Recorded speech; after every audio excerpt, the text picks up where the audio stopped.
सामान्य अध्ययन 2500 plus question के इस श्रृंखला में हमारा अगला प्रश्न है, चुंबक का चुंबकत्व सर्वाधिक कहाँ होता है? ऑप्शन बी आपका राइट आंसर है। ऑप्शन बी है चुंबक के सिरों पर।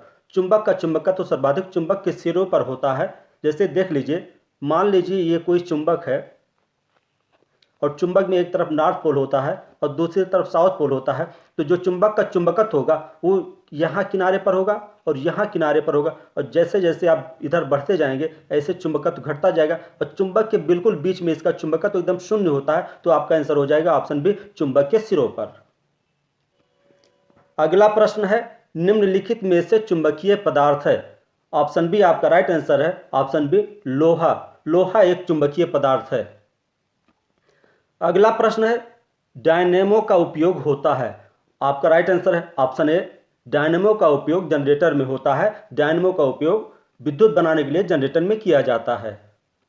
अगला प्रश्न है, विद्युत जनरेटर अर्थात जनरेटर में यांत्रिक ऊर्जा परिवर्तित होती है। यांत्रिक ऊर्जा यहाँ विद्युत ऊर्जा में परिवर्तित होती है। आपका answer option A right answer है, विद्युत ऊर्जा में। अगला प्रश्न है, प्रासरभ तरंगों की आवृत्ति होती है। ऑप्शन डी आपका राइट आंसर है, 20,000 हर्ट्ज से अधिक। प्रासरभ तरंगें तीन प्रकार की होती हैं, एक प्रासरभ तरंग, एक श्रव्य होती है और एक अश्रव्य होती है। जो पहली वाली तरंग होती है वो 20 हर्ट्ज से कम होती है, और जो श्रव्य तरंगें होती है वो 20 से लेकर 20,000 हर्ट्ज तक होती हैं। हम लोग जो तरंगे सुनते हैं वो श्रव्य तरंगें हैं, और जो तरंगें 20,000 हर्ट्ज से अधिक होती हैं वो प्रासरव्य तरंगें कहलाती हैं। प्रासरव्य तरंगें हम लोग को सुनाई नहीं पड़ती हैं।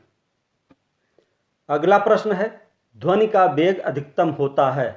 आपका राइट आंसर है ऑप्शन डी, स्टील में। ध्वनि का वेग स्टील में सबसे अधिक होता है। आपने देखा होगा कि जब भी ट्रेन आती है तो पहले लोग ट्रेन को पता करने के लिए पटरी पर कान लगाकर सुनते थे। क्योंकि लोहे या स्टील में जो ध्वनियाँ होती है वो तेज आती थी और उनको जल्दी सुनाई पड़ जाती थी।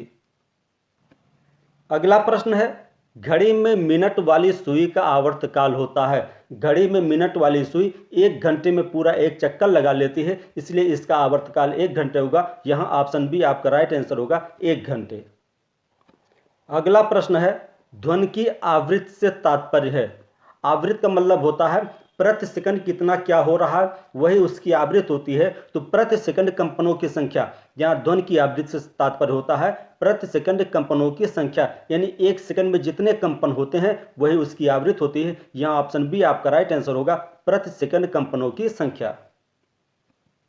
अगला प्रश्न है, ध्वनि की चाल सबसे अधिक होगी। तो आपका उत्तर होगा ऑप्शन डी, ठोस में। ध्वनि की चाल ठोस में सबसे अधिक होती है।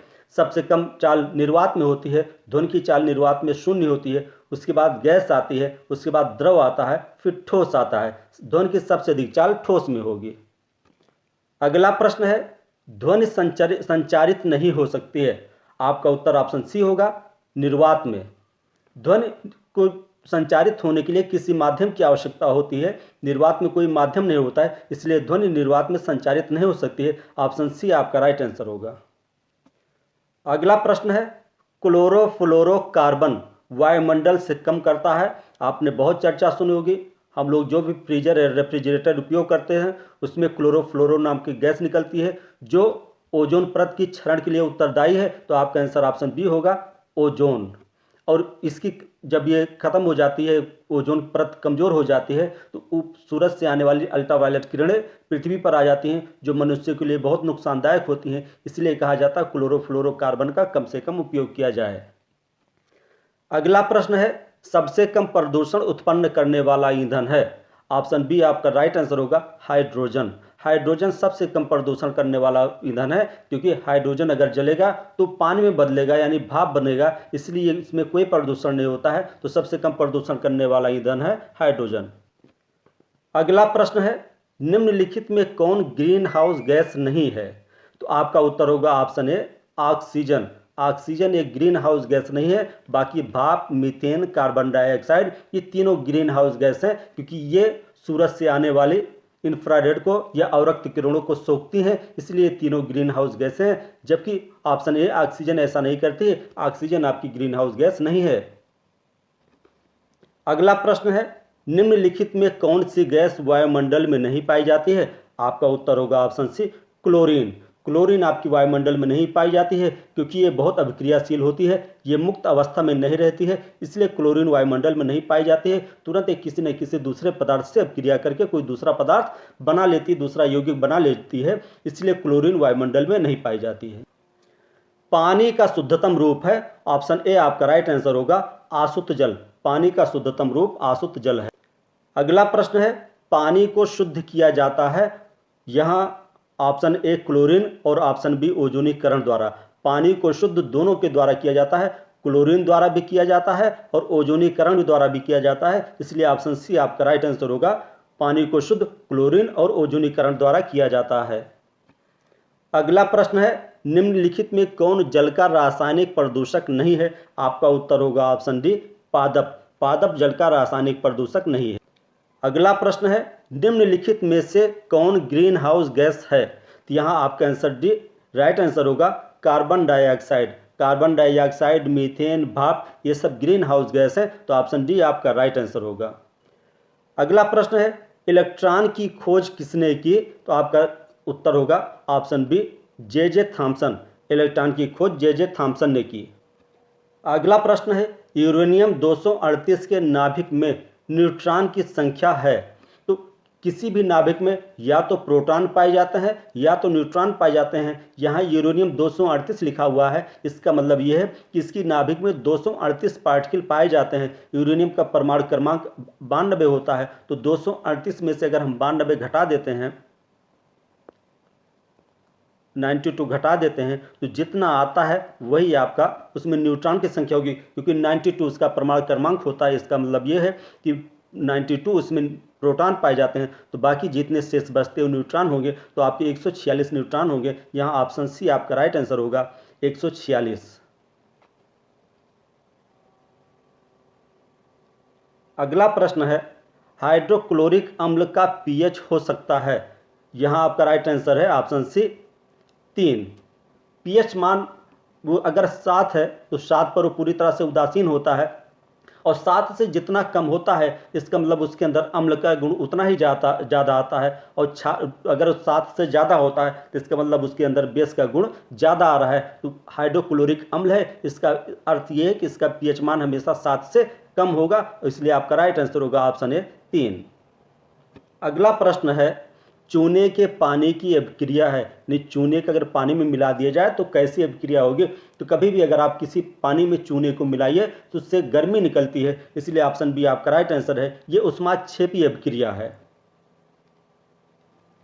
अगला प्रश्न है, सिरके में उपस्थित होता है, तो सिरके में आपका ऑप्शन सी एसिटिक अम्ल उपस्थित होता है।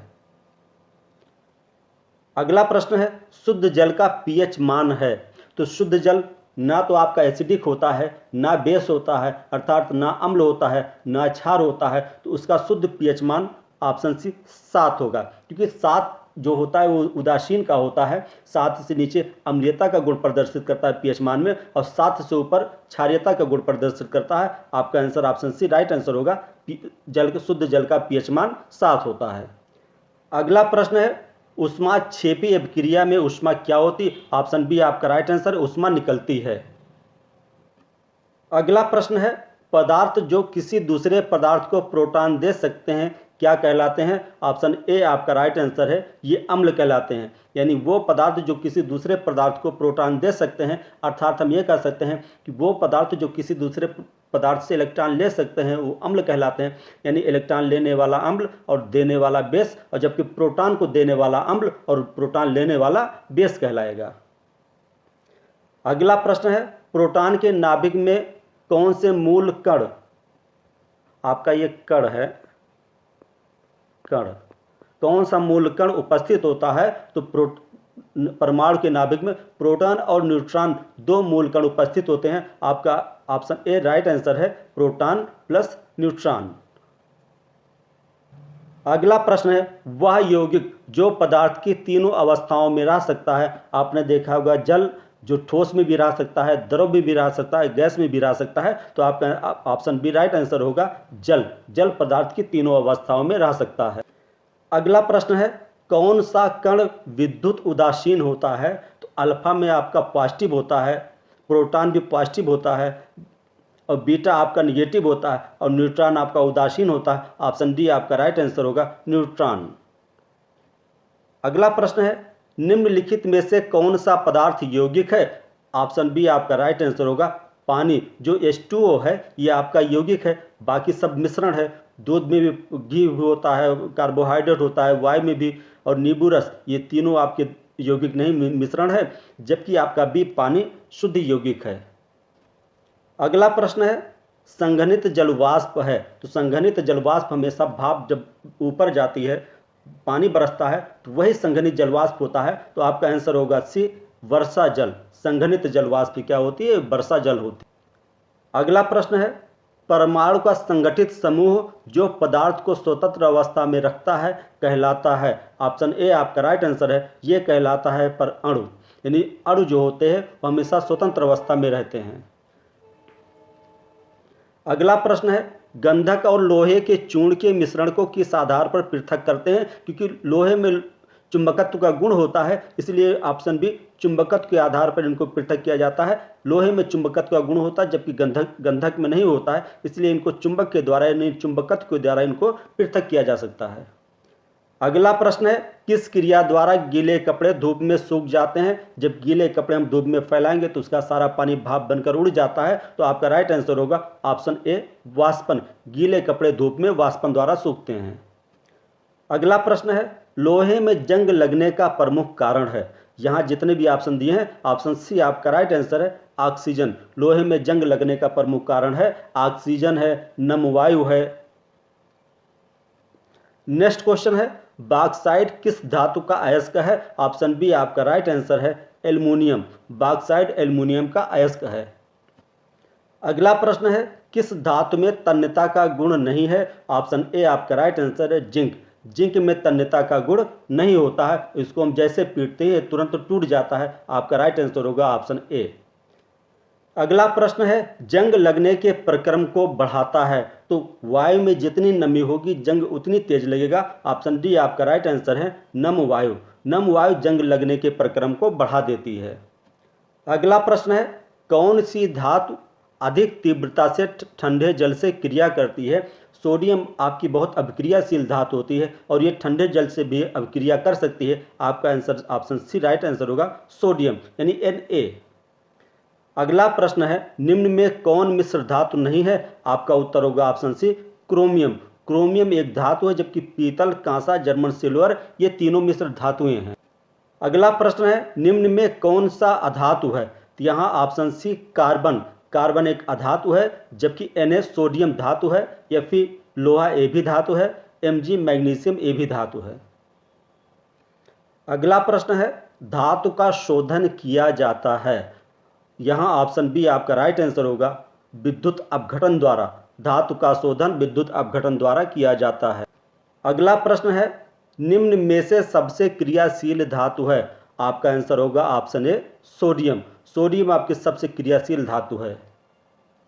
अगला प्रश्न है, निम्न में से किसकी उपस्थिति में लोहे में जंग लगता है? यहाँ 4 ऑप्शन दिए, शुष्क वायु में, नम वायु में, केवल नमी में या इन सभी में। आपका आंसर होगा ऑप्शन बी, नम वायु में। जंग लगने के लिए पानी और वायु, ऑक्सीजन दोनों चाहिए। वो सिर्फ नम वायु में मिल सकती है। शुष्क वायु में ऑक्सीजन तो है लेकिन पानी नहीं है, और केवल नमी में पानी तो है लेकिन वायु नहीं है। तो आपका आंसर ऑप्शन बी हो। अगला प्रश्न है, कैलेमाइन किसका अयस्क है? तो कैलेमाइन जिंक का अयस्क है। ऑप्शन डी आपका राइट आंसर होगा, जिंक का। अगला प्रश्न है, धातु जो सामान्य ताप पर द्रव में है। आपका राइट आंसर होगा, पारा यानी मरकरी। मरकरी सामान्य ताप पर द्रव में रहती है। अगला प्रश्न है, कौन सी धातु मिट्टी के तेल में रखी जाती है? ऑप्शन बी आपका राइट आंसर होगा, सोडियम। सोडियम को मिट्टी के तेल में रखी जाती है। अगर सोडियम को खुले में रख दिया जाए या कितना भी ठंडा मौसम हो, ये तुरंत अभिक्रिया कर लेता है, इसलिए इसको मिट्टी के तेल में रखा जाता है। अगला प्रश्न है, कार्बन तत्वों से निर्मित पदार्थ है। ऑप्शन ए आपका राइट आंसर है, हीरा कार्बन से निर्मित पदार्थ है। यहाँ दो पदार्थ ध्यान देने वाली है, हीरा और ग्रेफाइट, ये दोनों कार्बन से निर्मित पदार्थ हैं। अगला क्वेश्चन है क्रिस्टलीय कार्बन है, आपका आंसर है ऑप्शन ए हीरा। हीरा एक क्रिस्टलीय कार्बन है। अगला प्रश्न है शुष्क बर्फ है तो ठोस कार्बन डाइऑक्साइड को शुष्क बर्फ कहते हैं, ऑप्शन डी आपका राइट आंसर होगा ठोस कार्बन डाइऑक्साइड। अगला प्रश्न है, यह बहुत इंपॉर्टेंट है, प्रोड्यूसर गैस मिश्रण है, आपका राइट आंसर होगा option a producer gas carbon monoxide और नाइट्रोजन का मिश्रण होती है। अगला प्रश्न है कोयले का शुद्ध रूप है तो सबसे शुद्ध कोयला एंथ्रेसाइट माना जाता है, ऑप्शन ए आपका राइट आंसर होगा एंथ्रेसाइट। अगला प्रश्न है वाटर गैस मिश्रण है, आप या वाटर गैस कार्बन मोनोऑक्साइड और हाइड्रोजन का मिश्रण होती है, ऑप्शन ए आपका राइट आंसर हो जाएगा। यहाँ आपने देखा होगा वाटर गैस जो होती है वो कार्बन मोनोऑक्साइड और हाइड्रोजन का मिश्रण होती है, जबकि प्रोड्यूसर गैस कार्बन मोनोऑक्साइड और नाइट्रोजन का मिश्रण होती है। अगला प्रश्न है मार्स गैस किसे कहते हैं, ऑप्शन ए आपका राइट आंसर होगा मीथेन को मार्स गैस कहते हैं।